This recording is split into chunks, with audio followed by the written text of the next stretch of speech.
Eu sou a Natália Bittar, artista circense, atriz e pedagoga.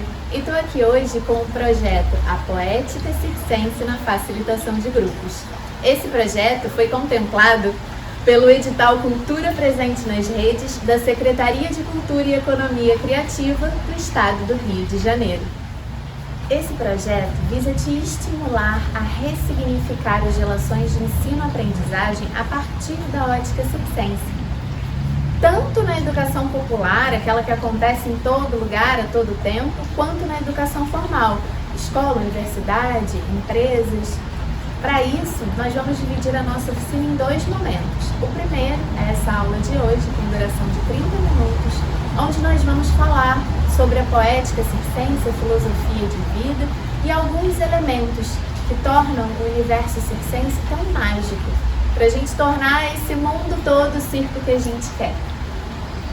Eu vou começar te convidando a olhar esse universo com os meus olhos por um momento. Vou chegar mais pertinho. Antes da gente começar a habitar essa lona, eu te convido a dar uma olhada no redor dessa lona. O que você vê? Se você assistiu o jornal hoje, antes de começar a assistir essa aula, 90% das notícias traziam pra gente aquela sensação de a humanidade falhou. Ou ainda, se antes de começar essa aula você ficou ali rolando o dedinho para baixo, quantos anúncios apareceram para você? Quantas coisas você quis comprar e você não pode? Ou ainda, se eu perguntar para você qual o seu sonho, a maioria das pessoas vão responder: meu sonho é ter uma casa, meu sonho é ter educação, saúde. E isso me entristece muito, sempre me entristeceu, principalmente quando eu escutava criança dizendo que o sonho dela é poder ir para a escola, é ter uma casa. Isso não deveria ser sonho de ninguém, né? Isso deveria ser uma condição básica da nossa existência. Desculpa se a gente está falando de circo e o contexto que eu te pintei ao redor desse circo é esse. E aí, junto a isso, agora eu vou te convidar a observar. A gente vai ligar um observador de 5 paradoxos, que são os pilares de como a gente tem vivido. O primeiro deles é esse mito da autossuficiência. A gente tem sido educado, adestrado, testado para ser autossuficiente, né? Cada vez mais através dos aparelhos, das relações, dos tipos de serviço, tudo está sendo construído para a gente ser autossuficiente. Tá, Natália, e aí, qual é o problema? Não é o problema, mas eu quero te levantar um questionamento. Você tem conseguido ser autossuficiente? Você tem conseguido e tem sido feliz sendo autossuficiente?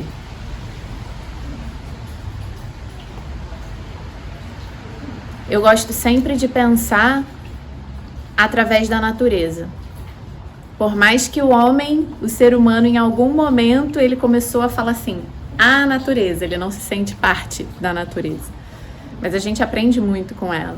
E aí, olhando a natureza, as outras espécies, a espécie humana, ela não foi feita para existir sozinha. Se eu pego um neném agora e coloco ele ali e não convivo com ele, não nutro ele, não faço nada com ele, o neném não sobrevive. A gente não sobrevive. Eu vi esses dias, agora eu não lembro se eu li ou se eu vi num documentário, mas a primeira prova de que o ser humano já vivia em comunidade desde a época dos homens da caverna. A prova disso, né, de que o ser humano ele é parte de um coletivo. Foi que eles acharam um osso, também nem sei se chama assim, de um homem daquela época que ele tinha uma fratura do fêmur cicatrizada. E aí o historiador ele fala, naquela época que você não conseguia pedir um delivery de comida, você tinha que ir caçar e buscar comida e buscar o abrigo. Naquela época, uma fratura dessa demora muito tempo para se recuperar completamente. Esse homem não teria sobrevivido se não tivessem provido a ele proteção, alimentação e toda uma outra série de coisas, né? Mas tudo isso para trazer esse primeiro paradoxo. Liga esse observador aí na sua vida, no seu dia a dia, e vê se isso está funcionando. Se esse pilar ele está bem fincado e estruturado da autossuficiência. O segundo paradoxo que eu quero trazer é: as espécies, elas evoluem, né? Tudo evolui. A plantinha, se você botar a semente, regar, cuidar, não sei o que, ela cresce, flor, fruto e tal. O neném, né? A gente nasce, a gente engatinha, anda e tal. Mas eu quero te chamar a atenção que em algum lugar parece que a gente foi na contramão desse desenvolvimento. Como, Natália? Gente, a gente quando nasce, a gente nasce sabendo nadar. A gente nasce conseguindo colocar o dedão na boca. A gente consegue fazer rolamento. E aí, se eu olho pra você agora e falo assim, faz uma cambalhota aí, você vai regalar um olho desse tamanho pra mim. Então eu penso assim, gente, que desenvolvimento foi esse que a gente fez, que com o tempo eu passei a limitar as minhas possibilidades. Por que será que isso acontece? O que será que eu tô fazendo, que eu tô vivenciando, que me tira desse, que seria um desenvolvimento contínuo, né? E aí eu paro para observar também esse corpo, né?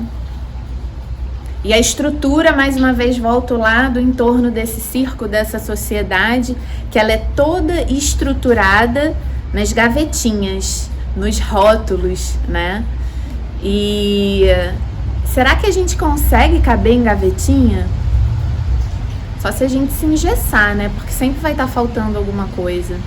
E aí eu penso, o que a nossa existência aqui nesse lugar foi sendo moldada de tal forma que eu vou engessando esses corpos.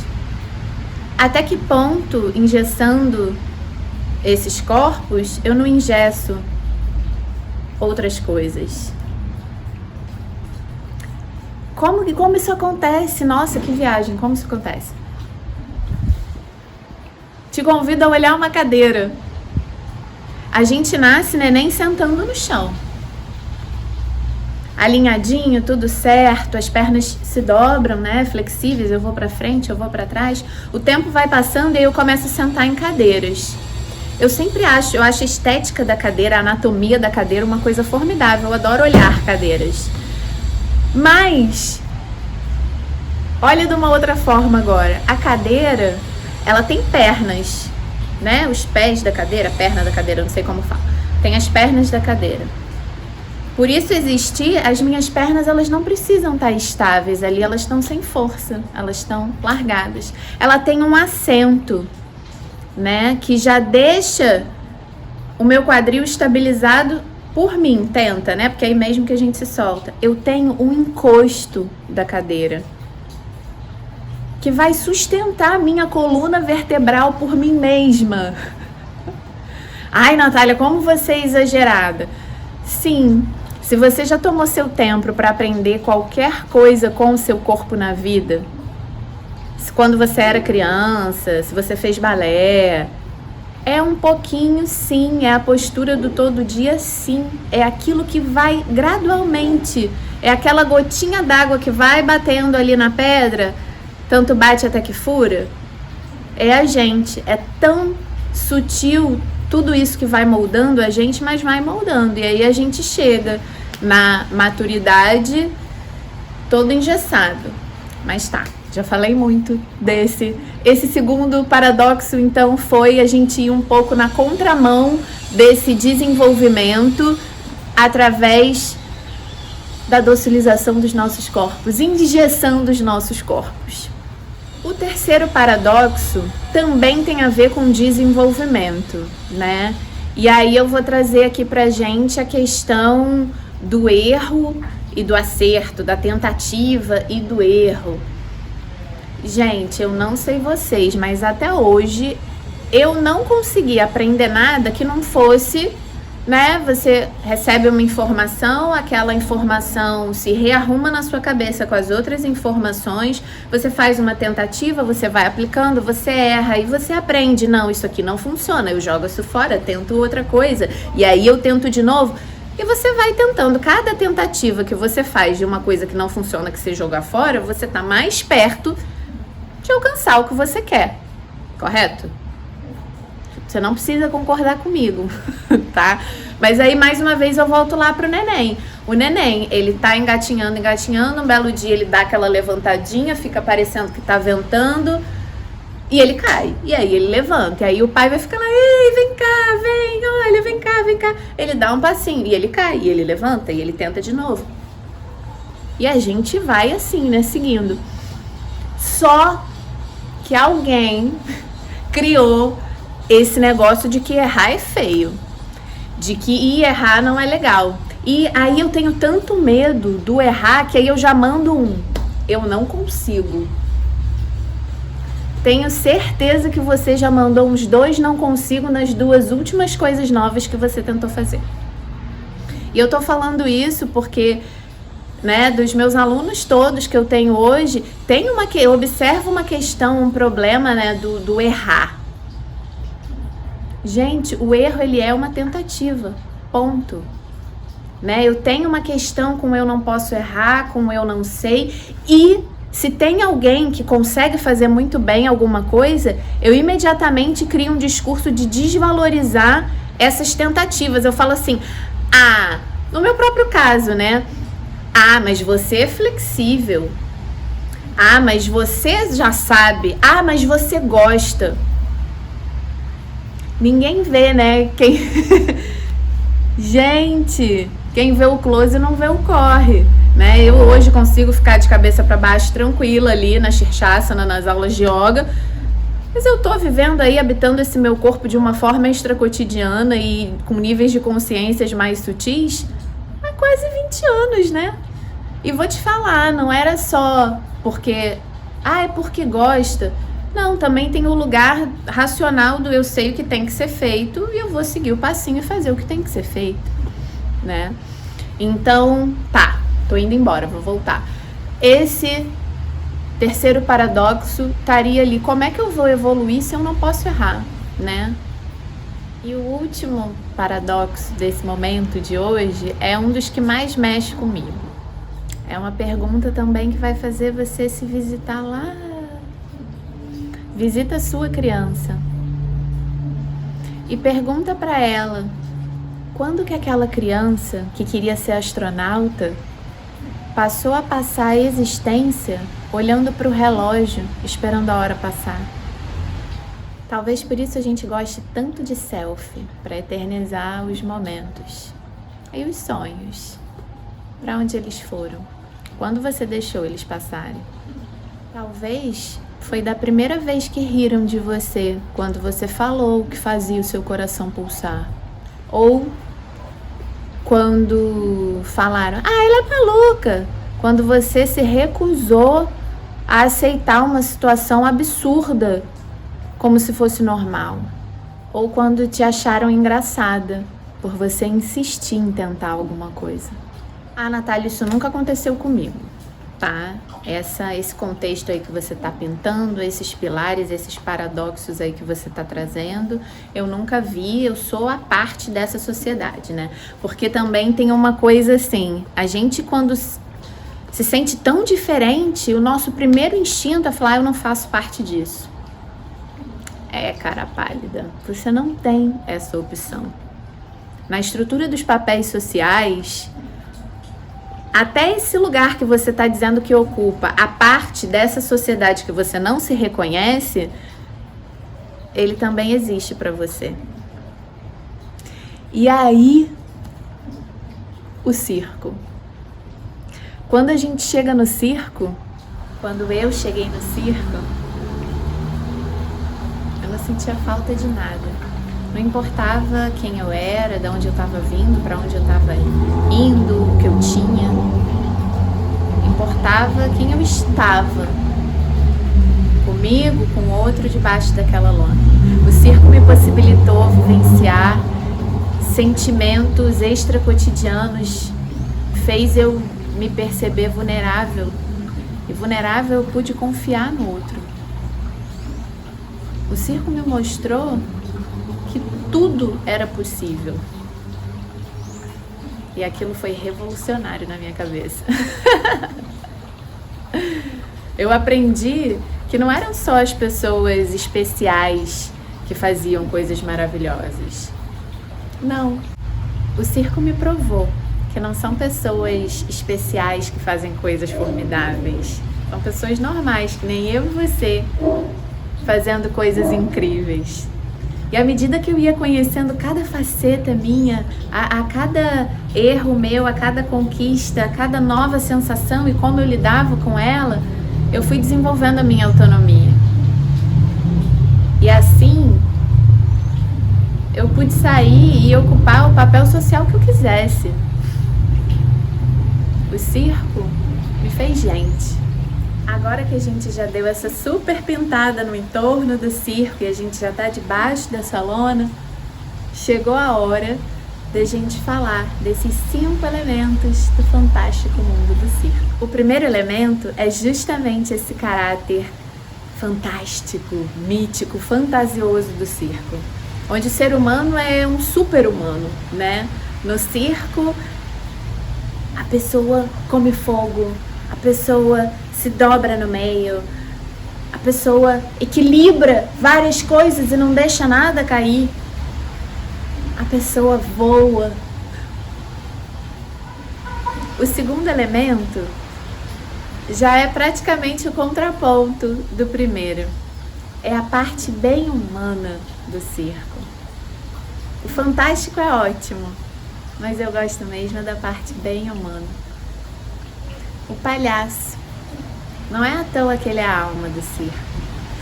Num ambiente onde tudo é fantástico e perfeito, ele é o que erra. Ele é o que tem medo. Ele é o que cai. E ele ri de si mesmo. E ele levanta e tenta de novo e tenta de novo. O palhaço é a gente. Mesmo você querendo ser ou o mais forte do mundo, ou a pleníssima que tá voando, você é gente. Incrivelmente belo do jeito que é. Eu sou porque nós somos. Esse é outro elemento que é característica de ser gente. Já sabe qual é? Vou te dar uma dica. Não existe circo de um homem só. Precisa no mínimo de 2 pessoas, tipo a gente aqui, eu e você. Precisa de comunicação, conexão, linguagem, comunhão, comunidade. E não é aquela comunicação do... Muita gente acha, né, que a linguagem é você falar. A função da linguagem é comunicar. Como eu sei que eu estou me comunicando com você? Bom, eu vou saber depois, quando você me escrever alguma coisa, senão eu estava só falando sozinha. É conexão. É querer se conectar. E quando a gente quer se conectar com o outro, a gente está se conectando em níveis mais sutis, com que a gente não vê. É uma conexão enquanto condição de existência para alguma coisa. Para eu me comunicar, eu preciso de você. E o quarto elemento, que é bem poético, é a dimensão do ser em estar.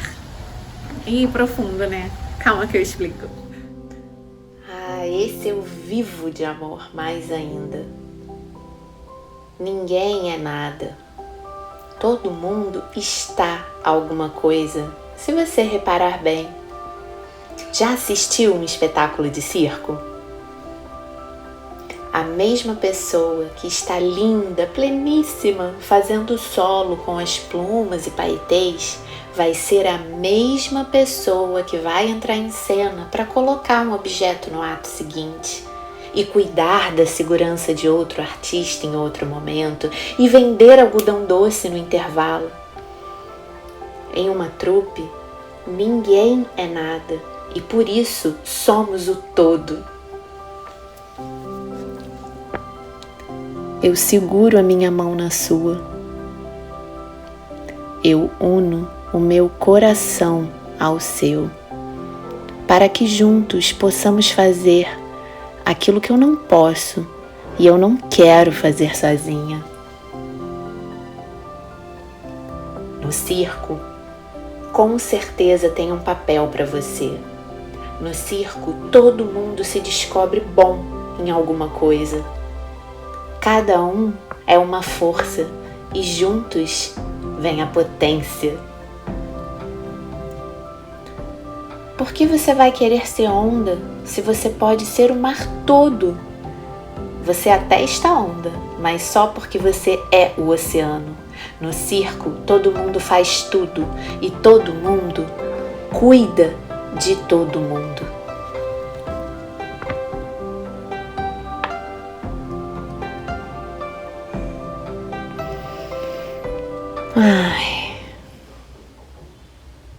E chegamos ao nosso quinto elemento de hoje: ser de circo. Eu sou de circo. A gente é de circo. Não do verbo estar, mas a gente é de circo. Ser é muito mais profundo, é mais a imensidão do oceano, mais por aí. Quando alguém diz pra mim que é de circo, imediatamente eu leio: essa pessoa é gente. Essa pessoa gosta de gente. Essa pessoa é um monte de gente. Ela sabe cuidar de gente, ela sabe ver a gente, ela sabe sentir a gente. Ela veste várias roupas, mas está com a alma completamente despida bem diante dos seus olhos. Ela vai te dar o que tem de melhor naquele instante e por isso você se conecta com ela, porque ela ousou ser incrivelmente gente bem diante dos seus olhos. A gente aprende a gostar de circo para aprender a gostar de gente.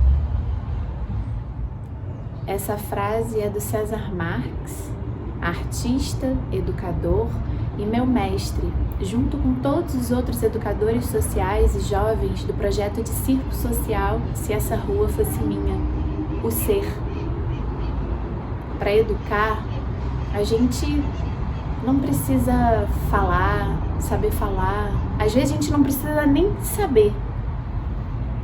A gente só precisa ser. E estamos chegando ao final da nossa aula. E provavelmente você tá aí assim: mas Natália, cadê? E como é que eu vou facilitar os grupos? E provavelmente você estava esperando chegar aqui e ter várias dicas, né? Porque a gente adora uma dica, né? 10 dicas de como trabalhar com jovens e adultos, 10 dicas de como facilitar um grupo, 10 dicas de como usar o circo. Mas lembra que a gente falou de preparar o terreno? A gente hoje está aqui para aprender com profundidade, para trabalhar nos fundamentos. Até porque, se tem uma dica que eu posso te dar é: a gente trabalha com gente, então não tem fórmula. Se a gente trabalhasse talvez fazendo um carro, né, que todo dia eu vou se eu colocar esse parafuso, gente, nem sei como que faz, mas enfim, se eu todo dia fizer isso com aquilo nessa máquina com aquela peça, no final sai o carro. Ok. Com gente não é assim. O que funciona hoje não funciona amanhã, o que funciona com essa não funciona com aquela. O que você usar com a Mariazinha talvez não funcione com a Ritinha, o que funciona com a Mariazinha, com a Ritinha não vai funcionar com o Joãozinho. a gente tem que estar presente. A gente tem que estar vivo, a gente tem que estar sendo gente, lidando com gente. A gente precisa de duas pessoas. Eu só ensino se o outro aprende. E quem é esse outro que está aqui? Da onde que ele veio? Para onde que ele está indo? Mas o mais importante, como ele está? Precisa olhar. Pensa que todos esses fundamentos, eles são os ingredientes de um bolo. Você pode aprender para que serve cada um deles, você pode até aprender geralmente como organizar, qual é a ordem de colocar esses ingredientes, mas vamos um pouquinho mais além. Se eu pegar esses ingredientes, fizer o bolo sozinho, confeitar ele sozinho, botar a mesa sozinha, servir, se não tiver ninguém para comer, ninguém para celebrar, foi só um monte de farinha, de ovo, de coisa. Agora,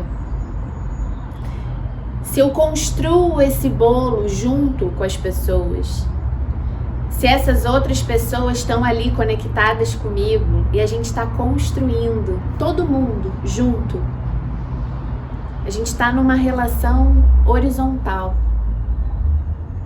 construindo essa vivência, se adequando, trocando, sentindo o cheiro do bolo, sentindo vontade de sentar naquela mesa, sentando, degustando.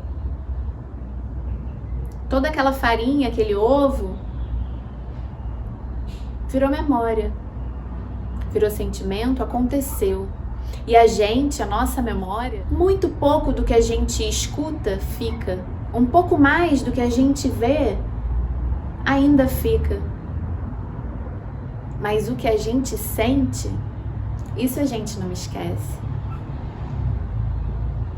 Se você pegar, fizer o bolo, montar tudo sozinho, você chegou com uma coisa pronta.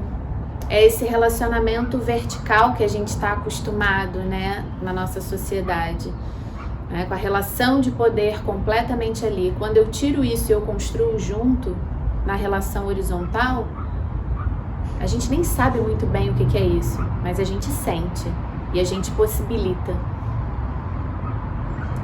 Enfim, muitas coisas. A verdade é, eu não posso sentir fome pelo outro, eu não posso aprender pelo outro. Eu só posso existir com o outro. E existir do tamanho que eu sou e deixar o outro ser do tamanho que ele é. Vamos ser do tamanho que a gente é, meu povo. Mas então, na próxima aula, a gente vai trabalhar, sim, que lugares eu mexo dentro de mim, com o outro e com o mundo quando eu uso a palhaçaria. O que eu aprendo, o que eu construo com os malabares. Espero que você tenha se conectado comigo. Espero que a gente possa descobrir cada vez mais caminhos para desenvolver a nossa autonomia, para habitar esse mundo de uma melhor forma, estarmos juntas de uma melhor forma. Até!